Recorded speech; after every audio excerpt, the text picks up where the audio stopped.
On ESPN Plus had this bad boy custom made for this exact moment. Coach Harbaugh back under those Monday night lights. What a play! To duel in the desert with Kyler Murray, Marvin Harrison Jr., and the Cards. Touchdown, Arizona! All streaming live on ESPN Plus. Yeah, that's not gonna work. Maybe just the mouth guard.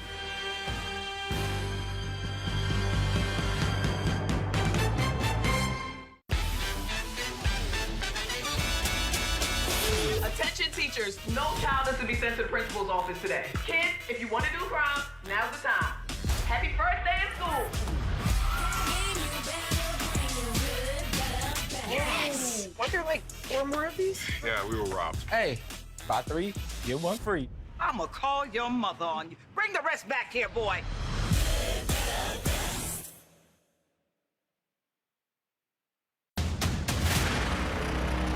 We're gonna get you some help, okay?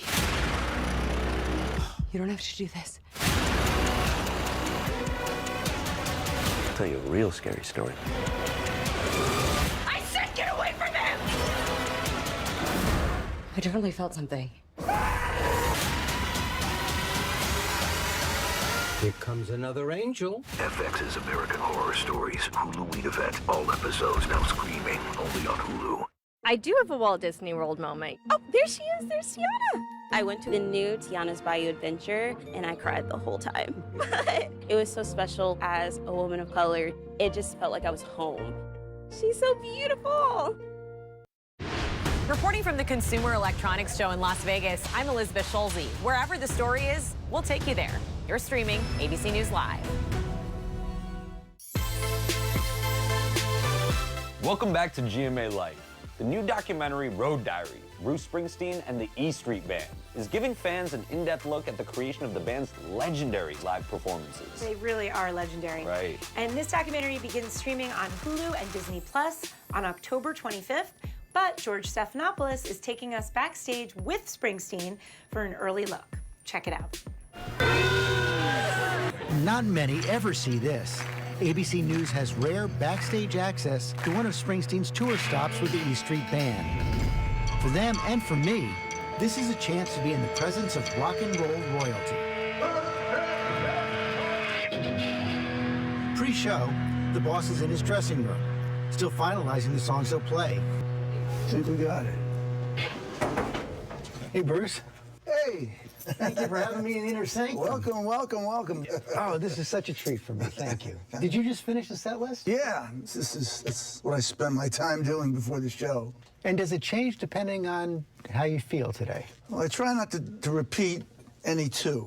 So when you're doing 130 shows, that's tricky. That's why these books are filled with set lists, and more set lists. You know, you always say that you want them to leave with more than they came. That's my guarantee. Guarantee? Yeah, that's my guarantee. People are going to leave with more than that they brought in. Never far behind Bruce is his best friend and E Street bandmate, 73-year-old Little Steven Van Zandt. This is cool. Still a thrill? Yeah. I never see it like this, you know? Do you ever get nervous before a show anymore? No. That's the only place I really feel at peace, you know, it's on stage. This is the 104th stop of a massive worldwide tour, their first in 6 years. Capturing that excitement is the new Hulu documentary, Road Diary, which pulls back the curtain on the E Street Band's first rehearsals after that extended hiatus. I hadn't seen everybody together for a very long time. I'm always taken back by the deep, profound sense of camaraderie that you feel when you see everybody all together. 1, 2, 3, 4!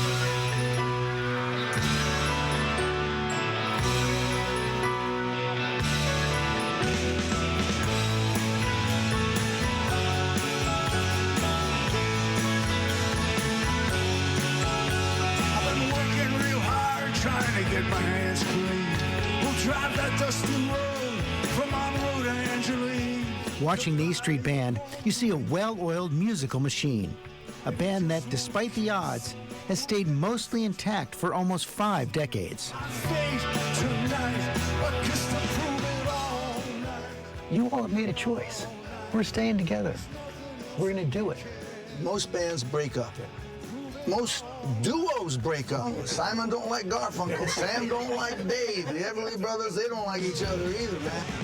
Two guys can't make it happen. You know, forget about 5 or 6 or 15. And as time goes on, you realize that the strength comes from that collaboration. And it helped with not having any plan B. There was one notable absence tonight on this stage. Bruce's wife of 33 years and E Street Band member Patty. In the new documentary Road Diary, for the first time, Scialfa reveals that she is battling multiple myeloma, a blood cancer. How's she doing now?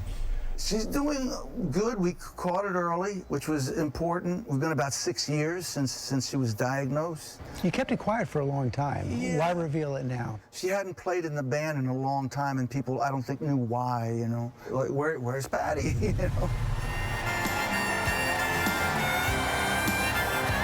So we said, we gotta let people know what's been going on. And the nice thing now is she comes out and she can sing a song or two. Springsteen credits Scialfa with teaching him how to be less rock star and more hands-on dad to their 3 children. I was running my father's game plan when we first got together and we first started to have children. And Patty really sort of reoriented me. I was a lazy musician sleeping till 11 o'clock. The kids were getting up and going to school without me. And all Patty said one night was, she said, well, hey, you don't have to get up. But if you don't get up, you're gonna miss it. You're gonna miss it all. So what do you want me to do? Just get up and make the pancakes tomorrow. You learned how to make pancakes. 6:30 a.m. I'm up, cursing, grumpy, bopping down the steps, made pancakes. In a relatively brief period of time, I became a very good short order cook, you know? And she was right. The kids had something going in the morning that was unique and special and allowed me to become the father that I hoped I could be.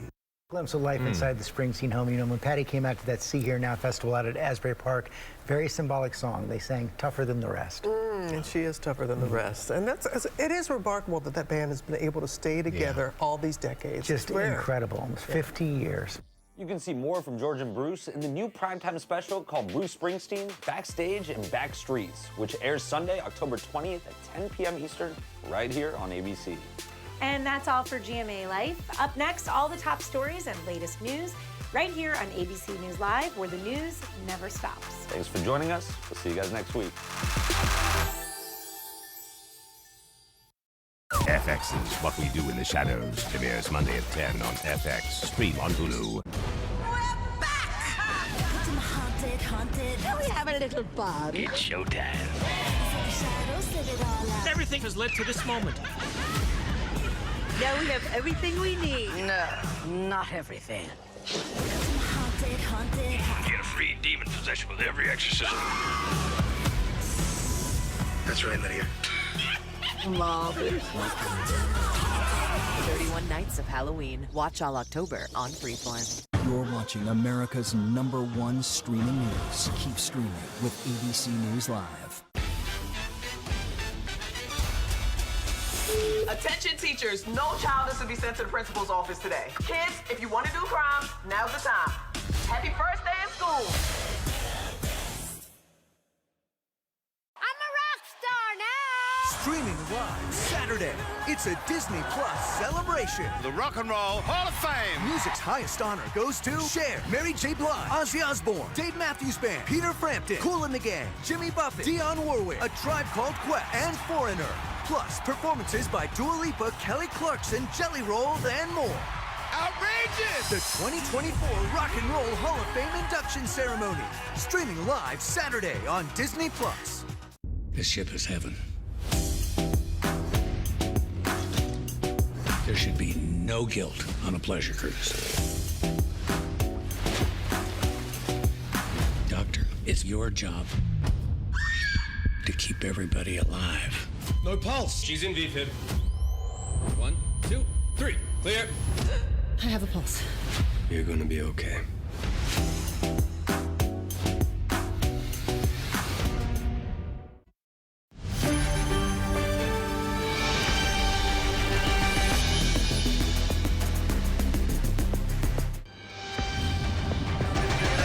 Good morning, America. Countdown to the election. Just 17 more days. The vice president and the former president barnstorming critical swing states, ramping up the attacks and making promises on the economy. Plus, the latest evidence just released in Trump's election interference case, 2,000 pages worth.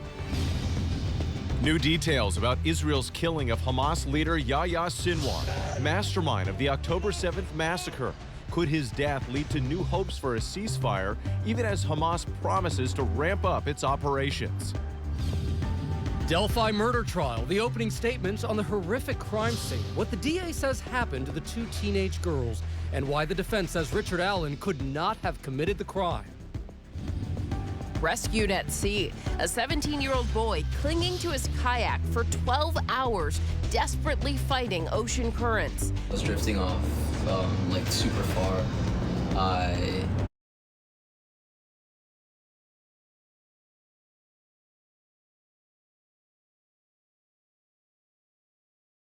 The Mets live to fight another day.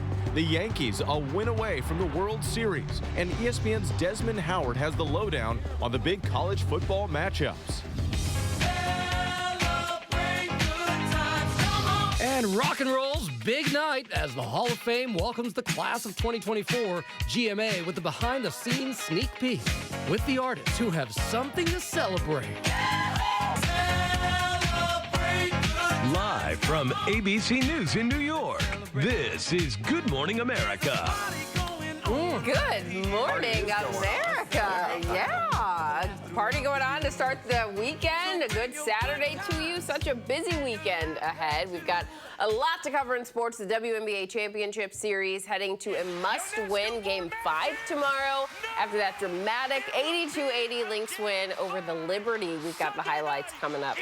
Yeah, you've been Googling all your stats and everything ready for those segments. I've got lots A lot more to cover this morning. Also, the FAA with an urgent investigation how two planes, a single-engine Cessna and a packed American Airlines jet, came within 400 feet of each other, narrowly avoiding disaster. That is a wild story, but with just 17 days to go, Vice President Harris and former President Trump are focusing on the crucial swing states and nearly crossing paths. Harris bringing in some big names this weekend, while Trump campaigns in Pennsylvania. And ABC News White House correspondent Mary Alice Parks is following it all, and she leads us off this morning. Good morning, Mary Alice.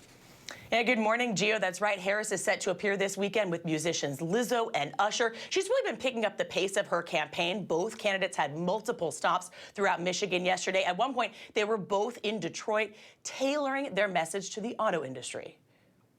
With just 17 days to go until Election Day, former President Trump and Vice President Harris crisscrossing the state of Michigan. Harris sharpening her attacks. He makes big promises, and he always fails to deliver. Calling Trump out for refusing to debate her again. If you are exhausted on the campaign trail, it raises real questions about whether you are fit for the toughest job in the world. Trump pushing back. I've gone 48 days now without arrest, and I've got that loser who doesn't have the energy of a rabbit. Polls show Michigan a total toss-up.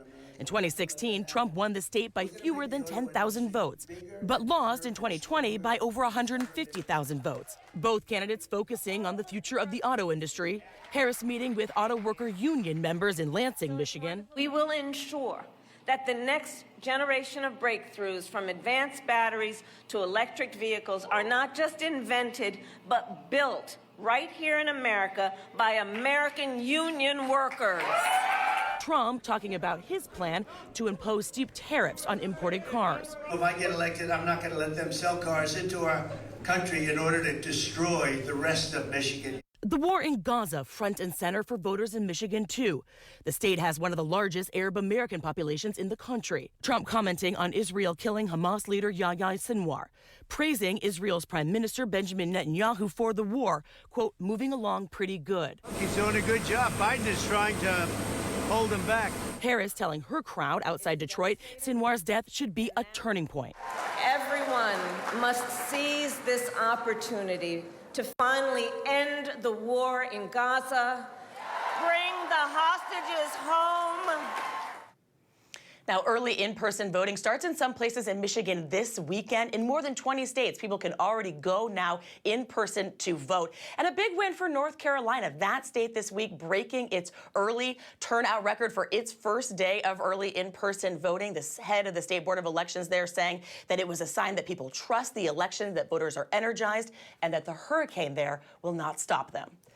Yeah, plenty of energy already in this campaign. Thank you, Mary Alice Parks. We appreciate it. And with a little more than 2 weeks to go until Election Day, Special Counsel Jack Smith has released nearly 2,000 pages of evidence in Trump's election interference case. ABC's Jay O'Brien is here now with more on that. Jay, good morning. Whit, good morning. This is a rare glimpse into hundreds of pages of evidence prosecutors have of what they say was former President Trump's coordinated effort to overturn the results of the last election. So much of what's in here is redacted, but they do contain a newly unveiled interview with a White House valet who told investigators he personally told Trump about the Capitol riot as it was happening. Trump ultimately took hours to tell rioters to go home. A lot of what we can see in here we already knew before, including that infamous tweet where Trump posted to his more than 80 million followers about January 6th saying, quote, "Be there, will be wild." And all of this is, though, notable because first, in this new campaign, Trump has tried to rewrite the history of the previous election and of the Capitol attack. And with just 17 days to go until those final votes are now cast, Trump is again appearing to lay the groundwork to cast doubts on the results of this election. Just recently telling a podcast he's going to win if the election is, quote, not rigged, Whit. Yeah, starting to see some of that familiar language there. And Jay, there's also this new congressional report accusing the former president of overcharging the Secret Service on rooms at one of his hotels. Exactly right, Whit. This is a report compiled by Democrats on the House Oversight Committee. They accuse the Trump Organization of consistently jacking up the price of hotel rooms for Secret Service agents in Trump's then D.C. hotel. One example they give is when the agency approved a waiver for a room that was allegedly priced up above 300% above the standard government rate. The Trump Organization denies all of this, and they have said they don't profit on hotel room sales or any kind of sales to government employees staying at their properties, Whit. All right, Jay O'Brien, thank you. Janae? All right. Well, turning overseas now to the Middle East, both Israel and Hamas doubling down in their positions following Israel's killing of Hamas leader Yahya Sinwar. ABC's Tom Soufi-Burridge has the latest from Israel, where the country fended off new drone attacks this morning. Tom, good morning to you. Good morning, Janae. Yeah, more worrying signs for this region. Hezbollah upping its drone attacks into northern Israel, with one drone flying deep into Israel towards Israeli Prime Minister Netanyahu's house. It comes after Israel killed the leader of Hamas and the architect of the October 7 terror attack. This morning, it looks like we're seeing Hezbollah's response. This morning, Hezbollah escalating its rocket and drone attacks into northern Israel. Israel's Iron Dome air defense in full swing, but several drones getting through. One devastating this residential area where 2 people were injured. In a city nearby, 1 man was killed. And in a major breach of Israel's air defense, another drone heading towards Israeli Prime Minister Netanyahu's residence further to the south. Netanyahu not there at the time and no casualties, but officials saying one structure in the area was hit. Hezbollah responding after Israel killed the leader of Hamas and the architect of the October 7 terror attack. Yahya Sinwar's body seen here lying in the rubble Wednesday after an IDF patrol came across him by chance. This new video showing the moment an Israeli tank fired on the building where he was sheltering. Israeli officials saying Sinwar's DNA was found close to the tunnel where 6 hostages, including American Hersh Goldberg Polin, were killed in August. This Israeli military drone video capturing Sinwar's final moments. You can see him sitting in a chair, badly wounded by gunfire. Hamas now confirming Sinwar's death, saying he was defiant to the very end, even throwing a stick at the drone. Hamas vowing to keep fighting and not to release the 97 hostages, including 7 Americans, until Israel withdraws from Gaza. But the IDF conducting a major military operation in northern Gaza, with more than 30 people killed in the past 24 hours, according to the Hamas-run health ministry. And guys, President Biden has called the killing of Sinwar an opportunity to try and get a ceasefire in Lebanon and maybe in Gaza. But this morning, proof once again that this is a regional war which is escalating on multiple fronts, and Israel is still weighing its retaliatory strike on Iran, which could come at any moment. Gio? So much to watch there. All right, Tom, thank you for your reporting. Now to the long-awaited trial of Richard Allen, the man authorities say killed 2 teenage girls in Delphi, Indiana in 2017. The prosecution is already calling its first witnesses, and ABC's Ike Ejiochi is here now with the latest on this. Good morning, Ike. Good morning, Gio. For the first time, we're hearing the brutal details about the murders of those 2 girls. The prosecution laying down the foundation of this case to 3 important details. This morning, opening statements in the long-awaited trial of Richard Allen, who's charged with the brutal murders of 13-year-old Abby Williams and her friend 14-year-old Libby German. Abby and Libby disappearing in the small, close-knit community of Delphi, Indiana, after going for a hike at the Monon High Bridge Trail. Their bodies discovered on Valentine's Day in 2017. Prosecutors say the case is about 3 things: the brutal murders of Libby and Abby, the unspent bullet found at the scene, and the bridge guy. They have to show that this investigation was perfect, ironclad, or at least good enough that there's no reasonable doubt. In court, the prosecutors saying that after the teens crossed that bridge, they noticed a man behind them. At 2:13 p.m., Libby recording on her phone, capturing this video allegedly showing the suspect. The man, investigators say, pulling out a gun and ordering the girls down the hill, heard in this chilling audio.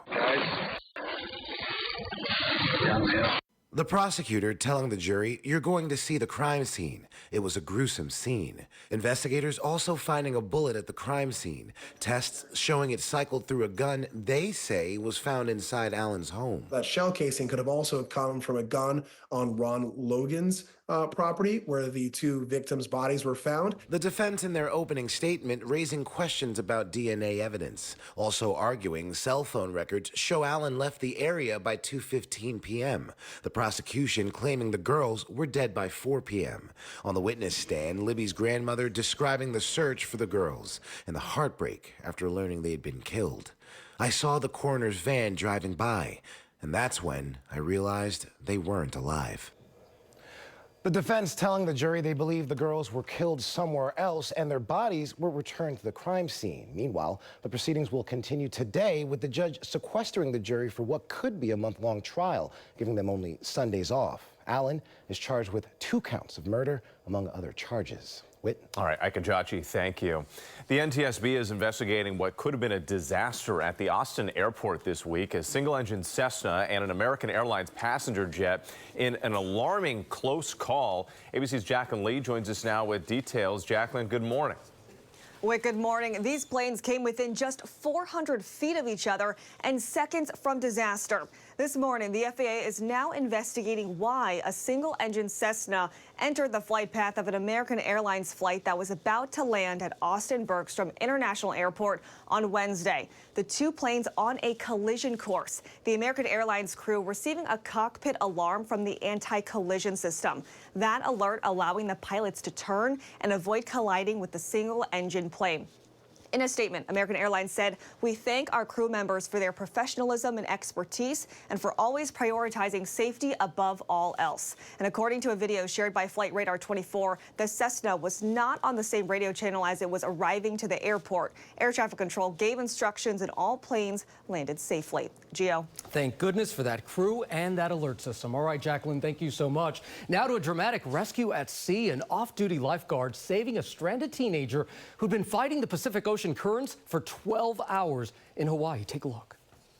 Overnight, newly released Coast Guard video showing the harrowing rescue of a 17-year-old lost at sea after spending nearly 12 hours clinging to his kayak off the coast of Oahu. As I started drifting away, it just got darker and darker, and I kind of just, I freaked out for maybe a couple of minutes. Kahiao Kawai was separated from his high school paddling team after his kayak capsized late Wednesday afternoon. I knew I had to go to my boat because it was more stable. I knew it would probably keep me safer.